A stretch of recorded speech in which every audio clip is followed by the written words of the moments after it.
Well, it's great to see everybody talking and getting to know each other, and it's a lot of energy, positive energy in the room. It's really great to see. So now we'd like to start our next faculty panel. We have 3 tenured faculty who are going to give some good advice on navigating your professional path as a scholar. So I'd like to introduce them now. They'll each speak again for about 10 minutes, and then we'll open it up to questions and discussion. So I'll start with Julie Buckler, who's a professor of Slavic and Comparative Literature in the Faculty of Arts and Sciences. She also currently holds a half-time position as the Humanities Director of Academic Ventures at the Radcliffe Institute for Advanced Study. Julie received her doctorate in Slavic from Harvard and has spent her academic career here, appointed as a junior professor, assistant professor in 1996, and awarded tenure by the Faculty of Arts and Sciences in 2003. She works on the literature, performing arts, cultural life, and urban environments of Russia, with a focus on the imperial period and its legacies. For the past several years, Julie has also been a central member of the steering committee of the Humanities Project, which works to foster arts and humanities initiatives that build intellectual community and integrate the humanities into urban studies more broadly, as it is practiced in the fields of urban planning, design, architecture, the social sciences, and public policy. We have Darren Higgins, who is a professor of microbiology and immunobiology at the medical school. He holds a PhD in microbiology and immunology from the University of Michigan Medical School and completed his postdoctoral studies at the University of Pennsylvania School of Medicine and the University of California at Berkeley. Darren came to the Harvard Medical School as an assistant professor in 1999 and was promoted to professor with tenure in 2009. His laboratory currently focuses on understanding fundamental host-pathogen interactions that lead to virulence in the development of protective immunity to intracellular bacterial pathogens. He's also the inventor on several patents and co-founded and serves on the scientific advisory board of Genosea Biosciences, Inc., a company that commercializes key breakthroughs in vaccine discovery and development with a focus on intracellular pathogens. And we have Devah Pager, who is a professor of sociology in the Faculty of Arts and Sciences and a professor of public policy at the Kennedy School. She's also the Susan S. and Kenneth L. Wallach Professor at the Radcliffe Institute for Advanced Study and the director of the Harvard Multidisciplinary Program in Inequality and Social Policy. Devah holds a PhD from the University of Wisconsin at Madison and was a Fulbright Fellow in Paris, studying changes in crime policy and patterns of immigration and ethnic tension in contemporary France. Her research focuses on institutions affecting racial stratification, including education, labor markets, and the criminal justice system. Her field experiments investigate racial and economic consequences of large-scale imprisonment and discrimination against minorities and ex-offenders in contemporary U.S. labor markets. So again, welcome to our panelists, and maybe we start with Julie for some sound advice. Can you hear me? Yes? Well, welcome to Harvard. I hope you'll be happy here and that this place will be good to you. I've been here for a really long time. I've been on the faculty since 1996, as Elizabeth said. I was hired as a freshly minted PhD, the ink on my degree not even dry, no postdoc, nothing, just dived right in. And I was tenured in 2003. And my tenure, I think, came at the beginning in the early years of a big wave of internal promotions, such that there's quite a cohort of us now who were tenured from within by supportive departments and mentored by colleagues and given sound advice. And I'm very grateful to those who helped me. I'd like to share with you some wisdom that I've acquired in my now 19 years on the faculty here, both as a junior person and as a tenured person. And also now being 12 years out from tenure, I feel like I've learned a few things about what it's like to be a senior. And I know that this audience consists mostly of junior tenure track faculty, but that there are also some senior hires here, and welcome. So I'm going to offer some advice to both groups, since I now have some thoughts on that. So for junior faculty, now of course everything I say comes from my experience in the humanities, so I apologize if some of it isn't pertinent to people in other fields. In the humanities, the old standard, the old gold standard was 2 books by tenure, and that's a lot in a 7-year junior appointment. But I did it because, and then I had to get over my post-tenure stress syndrome. No, I did it because it had to be done. It was made very clear to me that that was what it was going to cost me to be considered for promotion, to be considered seriously for promotion. I think the standards are more flexible and more broadly defined now. I don't think, and I think that's very positive. I kind of would have liked not to have written my second book in such a rush, but that's okay. At least I wrote it. So my advice is this to junior faculty. The junior appointment seems like it's going to be very long, but it's actually very short. And it's really important to get control of your time. And it's really important to have a master plan. Sit down and really give some thought to what you would like to be able to put on the table the year you come up for review, and then really think about how you're going to get there. And look for, but most of the things that you want to have to show, you're going to build up in stages. And so you need to plan the staging, plan the multiple talks, the course, the new acquaintances, the collaborators, et cetera, that are going to lead you to the publications that you want to have. Harvard is renewing itself very much in the area of teaching. We have the Harvard Initiative for Learning and Teaching. We have Harvard X, and really good and innovative teaching is highly valued here now, as is significant service, program building, and other ways of really serving what we do. That said, your publication record is still the most important thing in your dossier, and so it's very important that you don't let it get lost in the shuffle. So look for the synergies, and then be very conscious about the decisions you make regarding the projects you invest in deeply, having educated yourself about the view that Harvard tends to take on these things. So in my field, for example, doing an extensive translation of poems by a particular poet with a long scholarly introduction is certainly a worthy project, but one that most people would probably think was better done after you were tenured. And you may decide to go ahead and do that translation project anyway as a junior person, but you should at least understand the choice that you're making. And you might get tenure too, but just so let your senior colleagues tell you what the expectations are, and make your own decisions based on your own priorities. January is now a huge boon. The academic calendar changed a few years ago, and now January for faculty is heaven, pretty much. Fall semester's over, spring semester hasn't started, and you can kind of lay low and really get some work done. It never used to be possible to get any of your own work done during the academic year, except for little bits and pieces. So I'm just a proponent of getting your tools set in order, whatever you use, bibliographic management, presentation software. Be proactive and entrepreneurial. Organize things yourself so that you can be on the panels you want to be on. Apply for a Radcliffe exploratory seminar.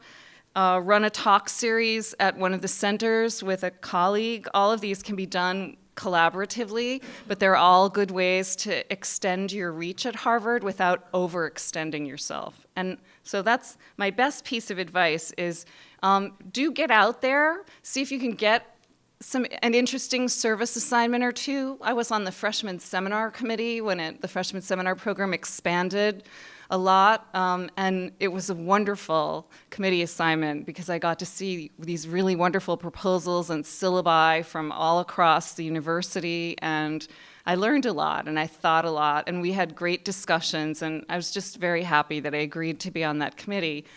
And so you can't allow yourself to be completely bunkered in your own department. It won't be good for you here. But you also can't be running around all the time and never sitting down and getting down to business. And for teaching preparation, I recommend top-down planning. It took me years to figure out that the best way to prepare to teach was not to read everything and take an enormous number of pages of notes so that I would, feel I had mastery of the topic and then come into class. Much better to do top-down planning, really thinking about what you want to accomplish during each class, what the goals are, and kind of filling in that way, top-down. That way you don't waste a minute. And you don't need to be your own best student, if you know what I mean. So that's my best advice for junior people. Kind of keep your head down, but not too much. Make a plan, really make a plan, and keep track of it. Keep yourself honest. Use all the tricks they talk about in business books on how to be more effective. Don't look at email for certain hours of the day. Reserve 1 day a week to stay home and work on your own stuff if you can, etc. My advice for senior faculty is somewhat different. When you're tenured, you will accrue a pretty heavy service load because that's who can do a lot of the work. Task forces, promotion reviews, searches, chairing departments. The list goes on, and it's important.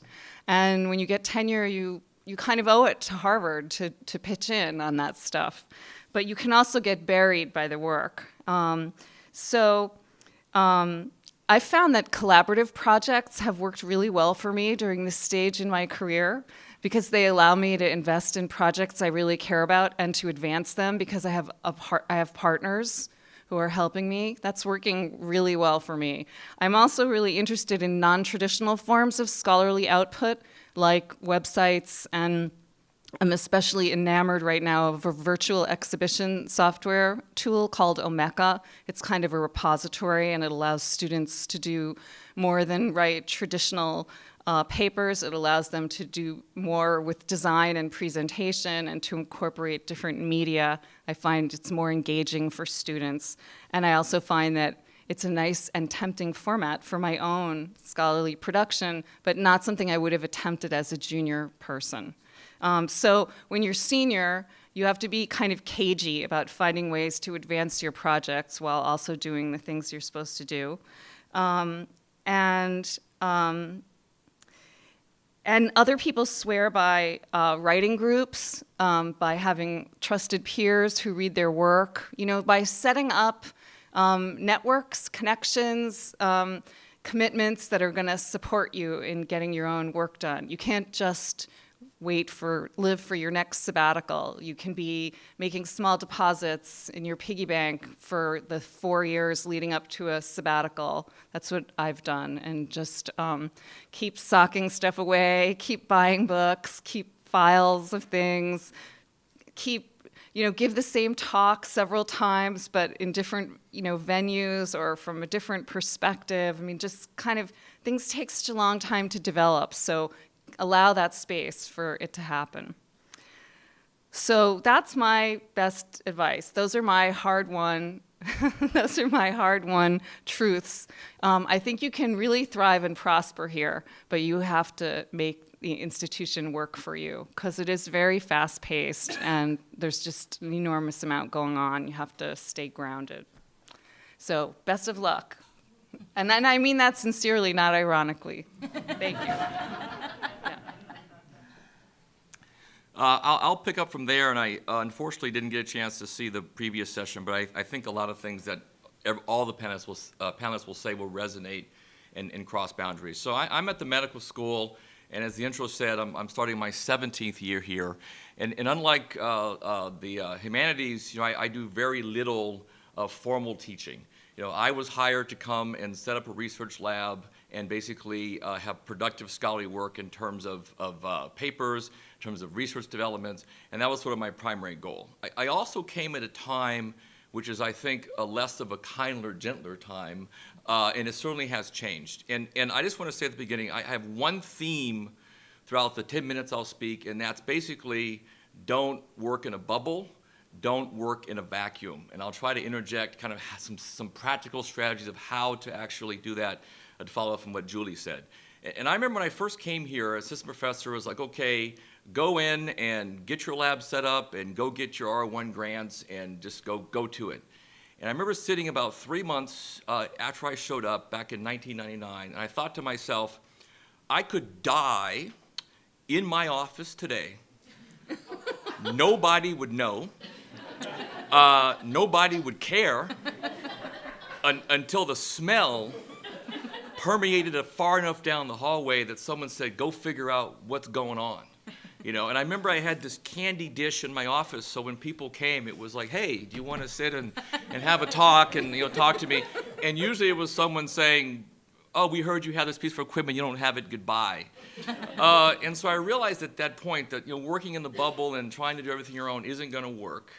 And I said, well, how do I get out of this? And one of the things I'll cross to is people talk about mentorship, and I really think you have to develop multiple mentors and think of your career as if you were the general contractor of your career. And you don't have to do everything perfectly, but find the people that do things really well and lock onto those individuals to get good, sage advice. I remember I called my graduate mentor, who was a very engaging person, who's now a dean at Michigan State. And he says, well, what you need to do is just engage your other faculty, get out there, and I know you a little bit, so just go ask them to lunch, because everyone has to eat and do something to break the ice. And I remember I asked all my senior faculty to lunch, and I was very nervous, and I spoke to people, and mostly I told them about what I did a little bit. I'm doing this, okay, great. And about 2 months later, a student comes to my office and says, oh, I wanted to talk to you about rotating in your lab. I went to one of your senior colleagues who's very well renowned. They don't have space, and they said I should come talk to you. And I realized that person did me a favor, informed this person about what I was doing. They could use their legacy to say, hey, here's someone who you might want to go talk to. That person was my first graduate student. That student was on the first author of the first paper, helped me get my first grant and things, and I took off from there. So I realized very quickly you have to come out of the office, you have to engage at different levels. The other thing to do that I think is very important, as Julie says, to keep stock of kind of what your expectations are, how you're going to be evaluated, how you're going to be promoted, and get this sort of general contractor group of people. So I noticed that there's faculty in my department who are phenomenal authors. Their papers are always in the top journals. And so I kind of went to them and said, well, could you read my paper and give me some advice? And they would say, the science is fine, but the presentation needs some work in terms of how you have to project it to individuals so they can understand it better. And then I realized something, that I am the best person to explain to other people what I do and why it's important and why you should promote me, why you should keep me around. But if I cannot explain that in a way that you understand, I'm doing myself a disservice. So one of the things someone told me is they said, write your own recommendation letter. And that's a hard thing to do. But when your department chair or someone comes and says, we want to put this person up for this, or you want to apply for this, and they say, I have to write this recommendation letter for this new assistant professor in my department, who did we hire again? What is this person doing? What have they done in the last few months? And you need to be able to say exactly why that's important. And so what you might want to do is find a colleague who's had experience of that. And one thing Julie said, as you become a senior person, you sit on promotion and evaluation committees. You have this experience. Find out who in your department does that, because it's someone, and say, okay, what do I need to do? Where am I going? How can I actually get this directed? And that's an advice, too, about not working in the bubble. One thing I would say, too, in terms of your time, and this sort of, in my opinion, as a Harvard professor, there is, other than air, water, and food, your most precious commodity is time. It's a limited resource. There's only so many hours in the day, so many days in the week, and everyone's going to be jockeying for your time. And I'll come back to how to reserve your time. So I think that what you want to get in the process of is sort of setting a schedule in terms of what time you can allot to specific things. And one thing I want to say now and come back to is the work-life, home-life balance. Many of the assistant professors, you may or may not have a partner, you may or may not have kids. At some point during the next decade, that may change for you. And it's very important for you to kind of set aside time. And for me, for example, I was telling someone, I'm a single dad of twin daughters, and I have a set amount of time, I have a schedule. Everyone in my life knows my schedule. They know that Mondays and Tuesday nights, I'm free to stay late, I'm free to work with you. Wednesdays and Thursdays, I'm with my kids, don't call me, I'm not going to call you back. If it's an emergency, you can text me something or send me something, but this is my allotted time. And I think that once everyone can understand that and say, hey, this is when I'm available, they will respect those boundaries. The other thing I want to say, too, about not working in a bubble is at some point during your time here, you will have a crisis. That is life. Whether it is a death in the family or an illness or basically an accident or someone you know or something, or your house burns down, there will be something that will take you away from your focus on the work that you will have to go and deal with. And I think it's very important that you recognize that that will happen and to be very honest to the people around you and let people know what's going on in your life. You don't have to be an open book and tell everyone all your business. But what I found is I went through a few crises and issues I had to deal with, and by my department chair and my business administrator and people knowing in general this was going on, behind the scenes, they kind of kept things away. I was telling this one, I noticed that I wasn't getting as many emails, I wasn't getting as many people asking me to do something. Judy knows this, as one of the few African-American tenured faculty members at Harvard, I get asked to do stuff all the time, and suddenly people weren't asking me as much. And that was a blessing because people knew what was going on in my life, and again, not working in the bubble. Also with the promotion side, one practical thing that I would tell everyone to do is at least every quarter, every 3 months, update your CV. Because what's going to happen is that next year sometimes someone will say, hey, we want to put you up for this, or this is going on, and then you have to sit down and think about what am I actually doing. So just every time you have your calendar, I gave this talk, I did this, I'm writing this article, I'm writing this book, update your CV, and if you have nothing to put on it, if you have nothing on your calendar that is coming up, that's a sign that, hey, I need to kind of get out of the bubble and go talk to some other individuals. One strategy for researchers is that one of the criteria that you're promoted by is your recognition in the field. That comes from various ways: publications, presentation, promotions. You may have to do some self-promotion. So for example, some of the colleagues here at Harvard are probably world-renowned in the fields that they do. You might go and say, hey, if you're on this journal, I would be willing to be on the editorial board for this journal at some point. Please consider me. If you are basically putting this conference together in 3 years, you should come look at the work that I'm doing and just consider me for giving this presentation. Those little things of just saying, hey, I'm available, will often very much help you, because we're all very busy, and at the last minute, someone says, I need to do this. I had back when you had covers of pictures on journals, one of the colleagues in my department was the cover editor for the journal, and then basically came to me and said, I saw that you had an article in this issue and you didn't tell me. Give me something so we can put on the cover. So, oh, okay, that networking aspect works. So I think that you want to be aware of what your colleagues are doing just in general, because they can avail you. The last thing I'll say is about the tenure. When I first came here, someone said, getting tenure means being able to say no. That now I've arrived and now I can tell people no. And I think that's not the case. I think getting promotion, getting to tenure, having a successful career means being able to say no to protect your time, to allow you to accomplish what you want to do. So how do you do that? One of the things about the general contractor is to identify people that can help you, and you have to identify someone that can help you say no. So for example, for me, it was my department chair. I was asked to do this. I'm trying to protect my time. I have a colleague who's a senior colleague who I don't want to offend. I'm trying to do a collaboration with them. So I went to my department chair, and he says, of course, you don't need to be doing this. So I said, well, can I send people to you? He said, sure. So when someone came to me and said, Darren, we want you to do this, I go, my department chair says I can't. You should go talk to my department chair. He says, no, he's not going to do this. If you have a problem, you can speak to me.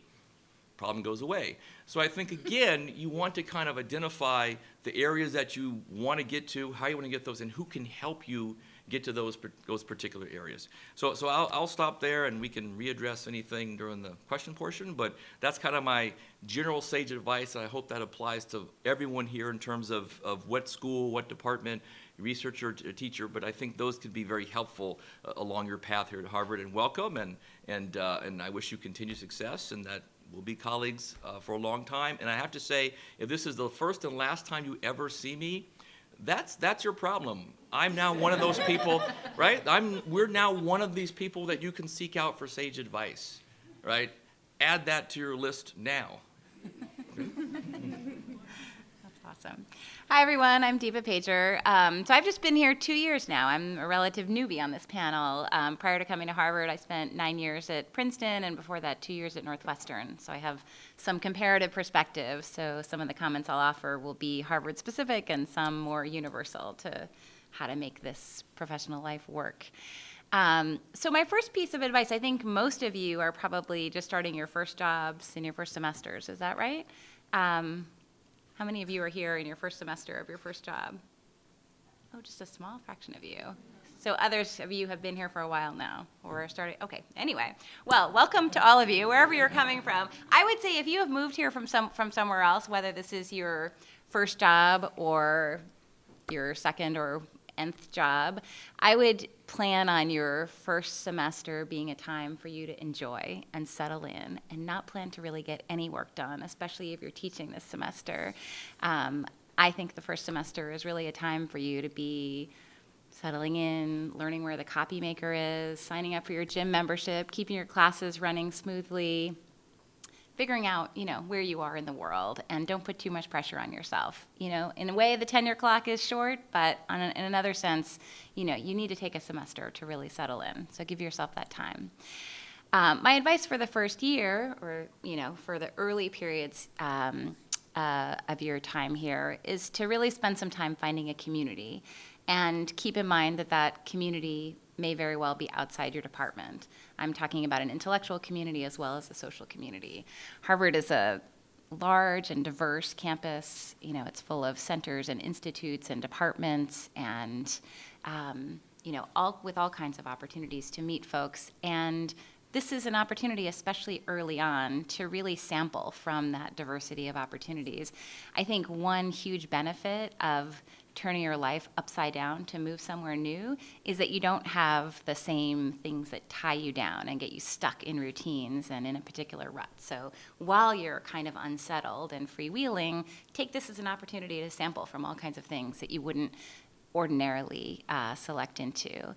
That means going to talks in different departments, going to university events like this one, signing up for recreational activities, meeting people from across campus. I think all of those really enrich your networks and will make your time here more profitable.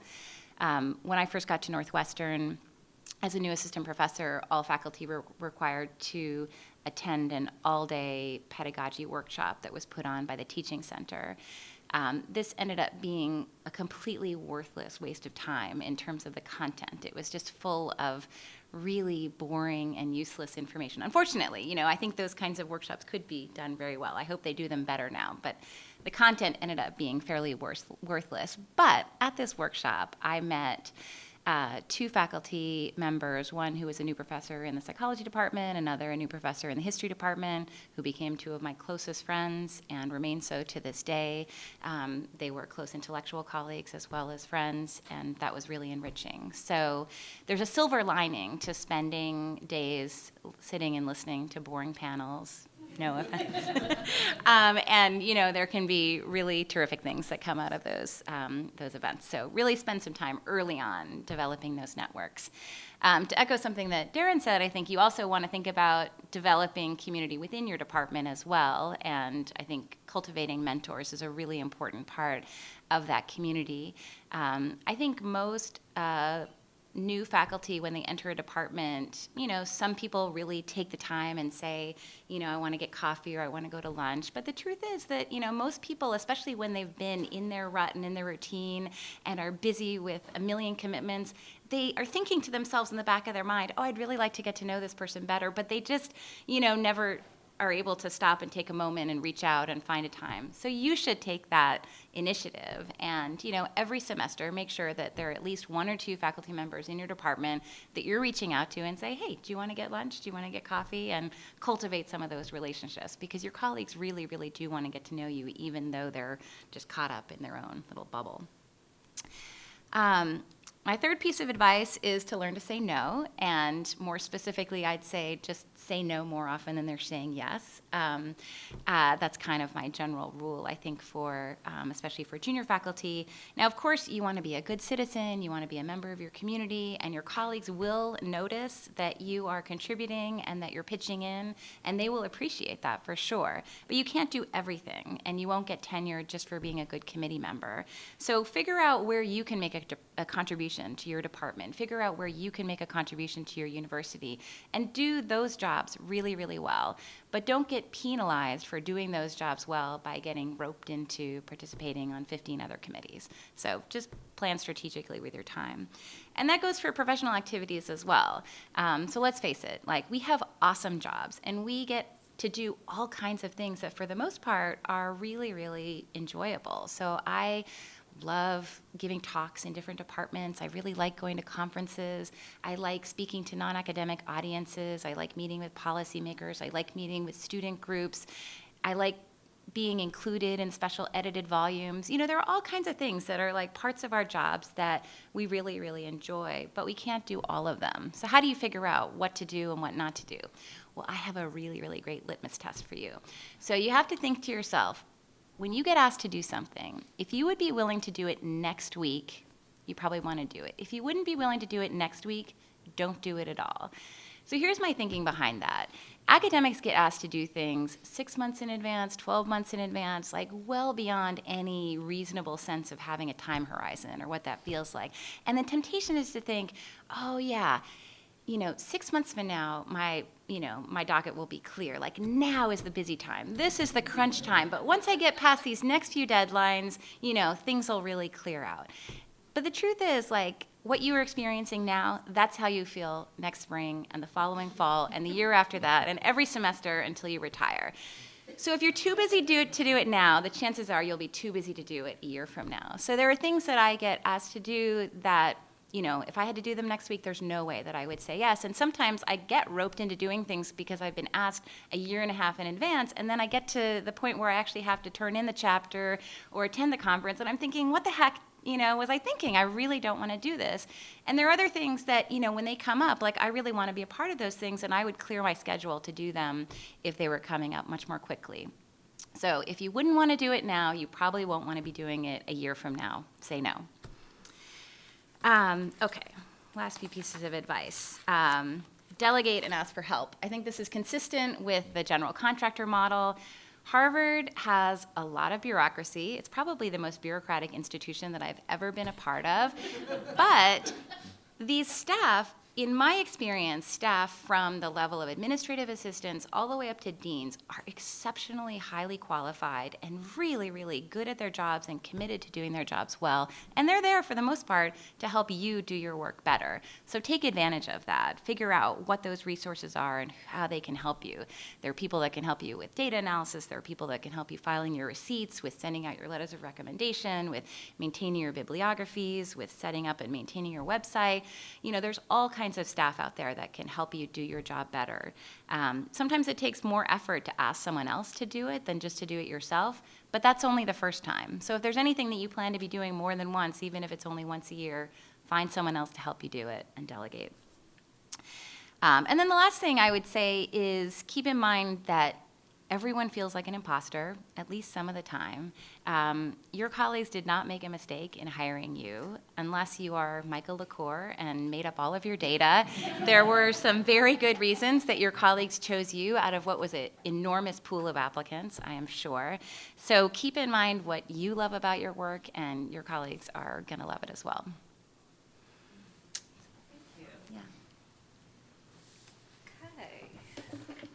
So interesting to hear from all of you. Questions?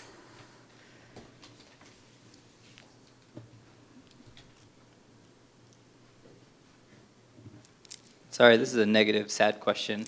But in your experiences, what are the characteristics, unscientific observation, of the people who didn't get promoted? Right? Because we've heard a lot of the good things that we should be doing, but then, like, what about things, the pitfalls?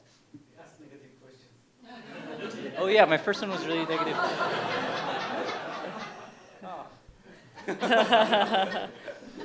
I can speak to that briefly, and then I'm sure my two colleagues also have something to say. In my remarks, I talked about taking control of your master plan. I mean, obviously, it's not a rigid thing, but the people I've seen who haven't gotten tenure have been a bit hapless about it. Many times they're brilliant, but they didn't really take control over their process of doing the work and bringing it to completion. And so often they were just too slow to produce work that could then get a response in the world. And so Harvard didn't have the information it wanted in order to make that judgment. The fact that we don't have tenured associate rank means that you have to look like a good prospect as a full professor at the end of your junior appointment, and that's a really tall order, and you just cannot get there without really deliberately making it happen. So that's my advice. Yeah, I think for me, I think it's a multitude of reasons, but really it can come down to a few things. One is I think the people I've seen who haven't been successful are people who didn't say no and just got too distracted and too diluted in terms of what they were doing, and also may had a different perception of how they were going to be evaluated and what that criteria were. So for example, in my particular field, the scholarly production, your publications, how people perceive you in the field and your research work was very important. They've changed the tracks now in terms of teaching, et cetera. But you have people who said, well, I've done all these other things, all these other committees, et cetera. But then when you look at the promotion criteria, someone says that didn't really count. One thing now as they do is, for example, the actual letter that gets sent to the people who will write your review of you, is available. That is a specific worded letter. So if you look at that, it's very clear what those criteria are in terms of, how you will be evaluated. The question is how you get there. And the last thing I think is, as we all talked about, is people who didn't take advantage of saying, let's go get some assistance to help me get to this point, and find people who say, okay, this is an area that you need to work with. You may want to get some more, et cetera. You may want to do some more, outside work here. You may want to have more focus on this. So let's come up with a plan on how to do that. So really, it's this thing called PPEP, which is perceived, planned, and executed to perfection. So if you don't perceive what the challenge is, how you're going to get it, and then plan for it, then you can't execute it. But if you do that, then it's not going to be a problem. And another thing I'll add too is, tenure is not the end-all be-all. I've seen a lot of people who leave this institution well before this, that time frame, because they've been so successful in other places, they get sucked away. And that's not a bad place to be in. I've seen people leave and go to industry because they've taken that work that way. I've seen people leave and go to other aspects, go start companies, go things, and they've used the time here to develop that. So I would just add that thing is that's not the end all be all. If you're enjoying what you're doing and happy and productive, then that's the best place to be. Yeah, I would echo those comments, and I think the faculty that I've seen that have not been successful have been folks that have diverted their attention to other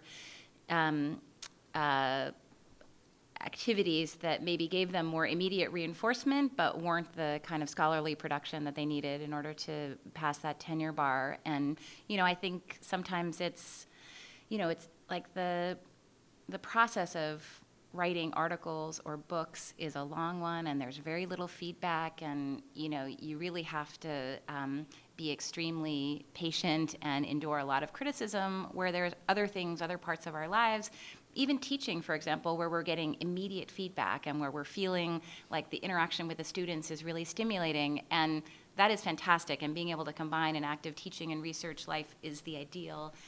But in some cases, you shift the balance to the thing that's giving you the most immediate gratification. I'll also say that, in addition to the folks the fact that some people do leave prior to tenure and find other things to do, my sense is that not getting tenure at places like Harvard has a very different impact from being at other universities. And so everyone I've seen, both at Princeton and Harvard, who have not gotten tenure have gotten great jobs at Research One universities elsewhere. So, in that sense, like, this isn't the only place in the universe to do good work. Yeah.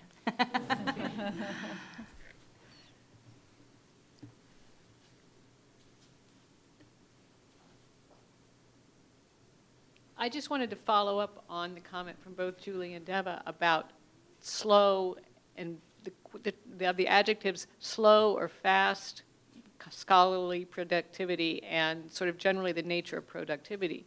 Because sometimes I would love to hear you talk a bit, of course it would be discipline, sort of discipline specific, about ways that what really counts as good productivity and what doesn't. Because sometimes people can think they're doing the right thing, and it might not, in fact, be the best investment of their energy, even if they're intelligently not getting on 17,000 committees or not getting around to doing their work. So can you say something about the sort of temptation to do the wrong kind of productivity and the best ways of judging where your best input for your energy is? I'll make a comment to that, and I think that the best indicator of future success is prior success. And that's a real issue that you bring up in terms of doing something that you may really want to do, that gives you a lot of gratification, but may not be the best direction that you might want to go in terms of your evaluation for promotion, et cetera. And so that's where I think having people who are in your mentor checkbox, who have sat on the committees and been involved in the evaluation process, who can sort of look at what you do, and they'll ask you point blank, where are you going with this? Where do you see this beginning, middle, end? What do you hope to get out of this, and when are you going to get something out of it? And if someone says, well, this is something that's going to be 7 years from now, and they say, well, are you going to be evaluated for associate in 5 years? This is not where you want to invest your time. So I think it's really getting the benefit of people who can sit down and tell you point blank. And I said, you don't want to surround yourself with warm fuzzies. That's great, that's fantastic, go do it, yes, yes, yes. You also don't want to surround yourself with people who are just, oh, that'll never work, don't do it. You want to find people who are very pragmatic, who can then evaluate and say, well, if you do want to do this, here are the things that you need to be concerned about. And then ask yourself, am I willing to actually do that? If the answer is yes, then you might want to take that chance to go and do that. If the answer is no, then that's a good way to steer you away from those aspects. So, yeah.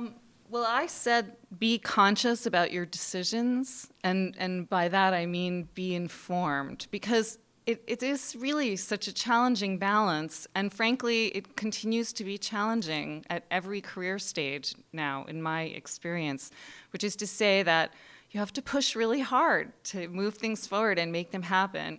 And especially as a junior person here, you really have to work hard to deliver the goods. But on the other hand, you have to live your life. You do have to find some balance, and you can't turn yourself inside out. And many of us have other commitments of various kinds that are important to us, or there are things we also need to do for our mental health. So it's really quite tricky. I mean, it's something I guess you decide on a daily basis, which is why I also advocate the use of a master plan so that you can be doing short and long-term planning. And it's it's a marathon, basically. So you need to be able to sustain your pace, and you need to be able to last.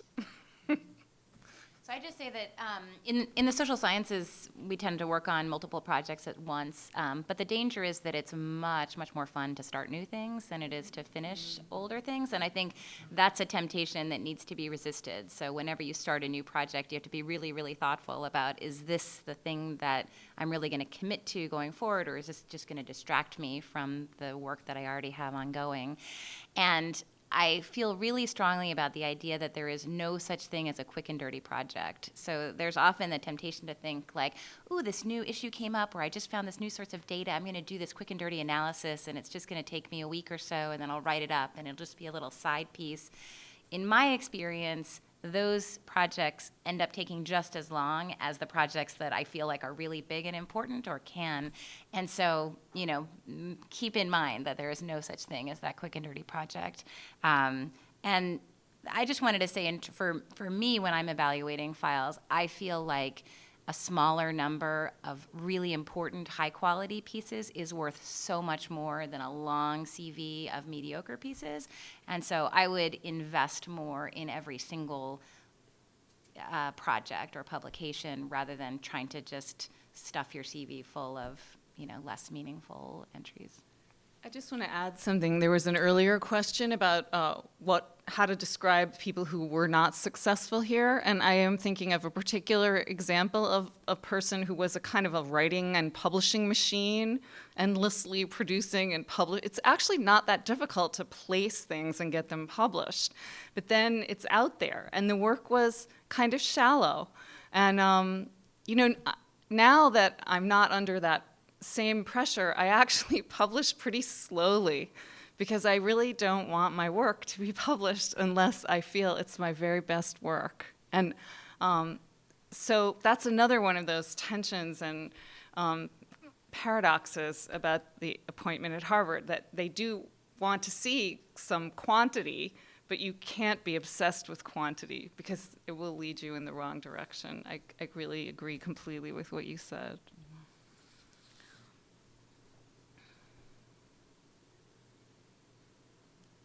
Other questions or comments?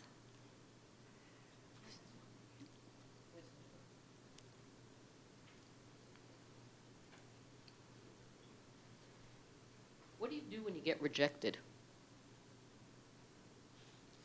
You mean like A book something for manuscript, publication? a book or- manuscript, a paper, a grant proposal. It's going to happen to everybody in this room. And it's one of the most awful things to happen to a faculty member. So That's an evolution. That's what you said. First off, rejection is part of it because everyone has an opinion, and their opinion is not necessarily going to be in tune with yours. And so, in terms of the rejection, that's a part of it. My question would be, how many times did I get rejected? So for me, the average time that somebody submits an R1 grant, and I think is like 4 times before it gets in. Nowadays, publications, they get it rejected at least once or twice because people want to see more. And so I think, you have to kind of look at is what's the rationale and the reason. And so for me, rejection is part of it. Did you put something that was, as Julie was just saying, was it your best effort? Was it not shallow? Was it very well-crafted? Great. If someone rejects it, why did they reject it? And I'll give you 3 examples. So if sometimes you may get it rejected because the wrong reasons, which is a competitor saw it and they just don't want it out there for certain reasons. If it's a publication, I have a habit now of what I do is I just go right to the editors. And I'll call the person, and they love this. And I'll say, well, the paper got rejected. Here are the reasons why. This is what I'm willing to do to improve it. This is what I think is completely off base. What do you think? And they'll say, oh, okay, no, we can't do that. Great, I'm going to send it someplace else. Oftentimes, they will agree with you, and they say, well, the reviewer asked you for something that really is not reasonable. That's 5 more years of work. That's not really reasonable. So if you don't agree, I'm not going to do that, and this is what I'm going to do. So the benefit of that is now when it goes back, we've addressed all the potential things so it doesn't get rejected again. So it's minimizing the rejection. And in terms of grant processes, as I said, it's many, many times that will get rejected. You certainly have a smaller than now larger amount of times you can send it in. The question I would say is, well, did you go get the appropriate advice to see what are the reasons why? Is it not scientifically sound? And sometimes someone will say, this really isn't scientifically sound, we don't think it's going to work. At that point, you may say, I may have to go do a different direction. So my answer to that is really, what's the reason for the rejection, and is it based on something that's grounded, and what can I do about that? But rejection is part of it. So. Yeah, you definitely can't take it personally. There's so much randomness in the review process, in every review process, and some of my favorite papers have gotten rejected by one of the top journals and then accepted by the other top journal in my discipline, and, the reviews just read the paper very differently. So, I definitely wouldn't take it personally, and in some cases I would just turn around and send it right back out. There are other cases where you get the reviews back and you realize, I didn't communicate that idea effectively, and at least for this subset of readers who are coming from a different perspective from me, they need a different set of, evidence or arguments that's going to convince them, and then I, try to make it better and get out there again. It's a learning process. It seems like whenever I try to move into something new, my first attempts are not successful. And, then I try to figure it out from there. But it is, it's disconcerting to realize that, yes, you can submit an article to one of your field's top journals and have it rejected, even though you're tenured at Harvard. And it can happen. It does happen regularly. So I don't know. I think thickening your hide a little bit is good, is helpful. The one thing I'll add to that is using whatever the rejection was for future information. So, for example, in my field, there are certain study sections, evaluation panels that just don't like certain things.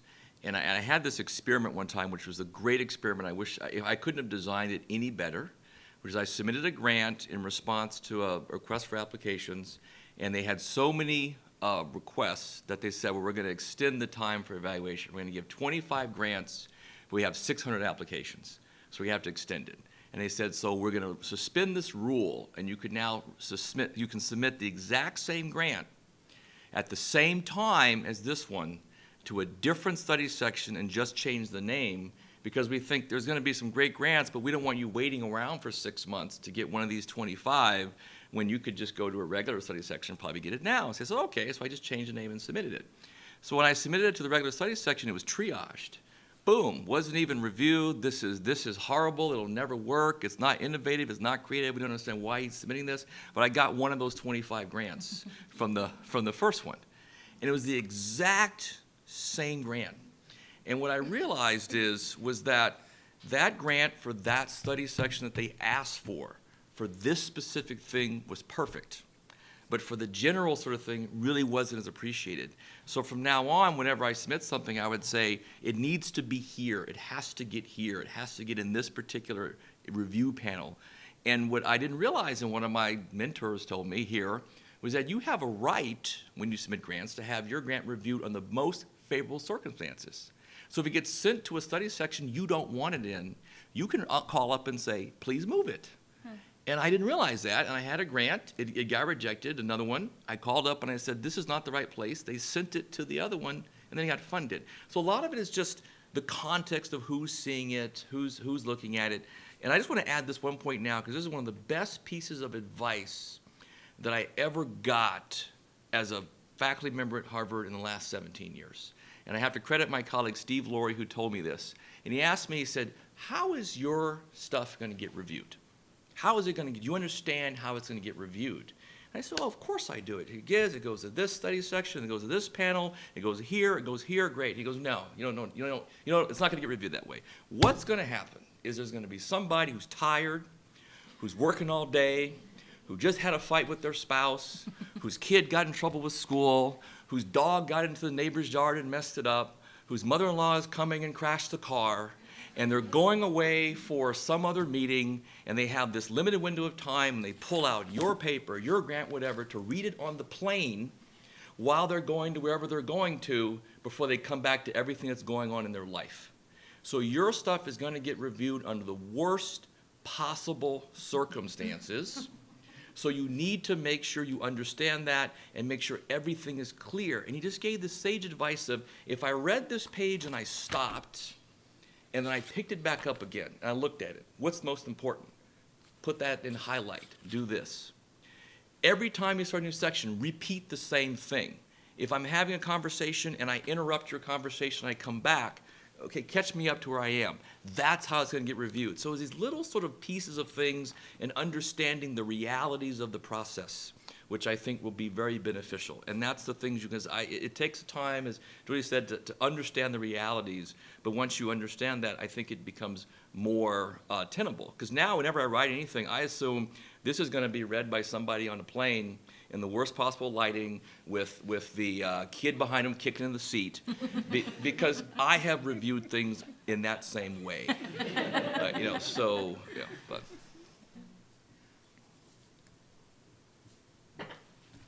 Hi. So let's say you're in a field which is very ideologically polarized with a lot of political controversy. Let's say your work can be controversial. How does that, and that will affect, of course, reviews, that will affect what people are going to say when they send things out for tenure and stuff.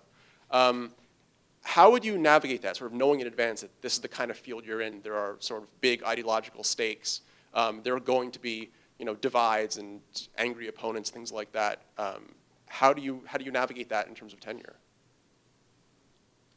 So every field and every department are different. My advice would be to keep in mind that affect can overcome ideology, and you shouldn't automatically assume that whatever factions exist in your department are immediately going to be imposed on you. And so you may have natural allies, and you may fit in better with one set of senior faculty than another. But you shouldn't give up on cultivating relationships and contact with the wider pool of faculty, because if people see you as a human being, not just a member of this warring faction, I think they're going to be more invested in understanding your work and seeing its contribution and seeing it in light of its full scholarly potential, rather than just seeing you as one part of an opposing army. So yeah, that would be my advice. I think it's absolutely right that you find allies in strange places, and at its best, people practice here this kind of culture of civility, where you sit around a table at a department meeting talking about a search or some intellectual issue, and there are real differences in views, and people really care a lot about the outcome, and it's quite a challenge to remain civil and to keep things from getting heated and to stand your ground. But when it works, it's such a beautiful system. You'll see it in operation in your department and program, and it's such an invaluable skill. It's never a good idea to send an email when you're annoyed, to snap one off. Always a bad idea. And it's always a bad idea to snap at a colleague in a meeting, and you just really have to have good self-control. Yeah, I think that just to echo the two things is the word ally. I think if you're going into a field where there's a lot of political issue, a lot of contention, the question is who are the most prominent people that may have some sensitivities to what you're doing and how you can actually change it or direct it. That gets into the thing I mentioned about writing your own recommendation letter, in terms of being able to clearly articulate what you're bringing to the table that no one else is, and how your view may be productive, and just focus on the positive aspect. Here is something that may be able to unify and get past some of the contention that you're having to come to a unified agreement. And this is how I'm going to approach it and how I'm going to do that. And I think as starting someone new, it's actually a benefit. My own personal experience, there was a little bit of warring factions in my group between the Americans and the French and the Germans. And then this Canadian scientist came in and collaborated with all of us secretly, and then published this paper with everybody on it that we then realized, like, wow. And then we said, this was someone who came completely from a different field, who really changed our thinking and was able to overcome this sort of entrenched political squabble. And we realized, this person did us a service. So I think if you can position yourself in that way, that's a way to overcome that initial angst of moving into a direction that way. Well, that was really very informative. Thank you to our three panelists for joining us today.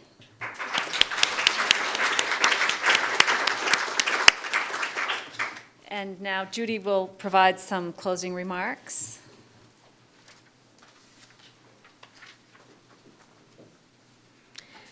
Thank you. Well, actually, thank you all for being here. It means a lot to us to see all these new faces and to think about what the faculty of the future of Harvard is going to be like, and also thank our colleagues here for taking the time, and our prior colleagues for taking the time. Essentially, I just want people to get to know each other. So I think we're going to provide a break time. But you have heard some themes here that I just want to reiterate. I mean, some of the phrases of having a master plan or being the general contractor of your life, I always say have a mission statement. And part of that is being strategic. You're now, time is short. And so I think a lot of the questions, a lot of the comments were about ways in which people try to be strategic about their time and their energy and their resources. Another part is learning to say, I don't know, is one of the hardest things for a Harvard faculty member to say, because we selected you, we expect you know everything, and you know something, you don't.